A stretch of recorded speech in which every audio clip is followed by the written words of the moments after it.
Makiaria mucemanio-ini wao kaunti-ini ya Kilifi, andu aria mari na wathe marateterithia ati thina wao munene ni uria manyururagio na kuhuthio riria marageria kuingirana na andu. Undu uyu marauga no ucenjie korwo muingi wagia na ugi wa uria bataire guikarania na andu aria mari na wathe na makiria gutia ihoto ciao. Walemavu wamekuwa wakitengwa kwa muda mrefu na wamesahaulika kwa muda mrefu. Mambo mengi yao hayaangalii. Oho marahinyiriria andu matige kuona ta matari no hoti wa kwikira undu na handu-ini hau guo mamateithiririe niguo mahote kwiyukiriria na kwiyaka.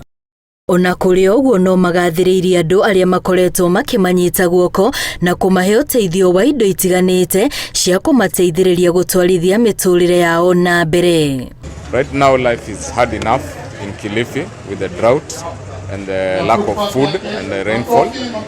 So you can imagine if it is hard for a normal resident of Kilifi, how much more difficult it is for people who are living with disability. Walemavu tunashukuru sana kwa kupata hizi white cam.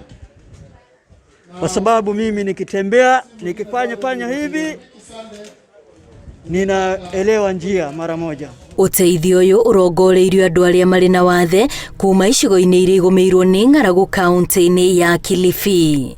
Ngiribotera Inooro TV ritwa riakwa ni Wambui wa Macharia.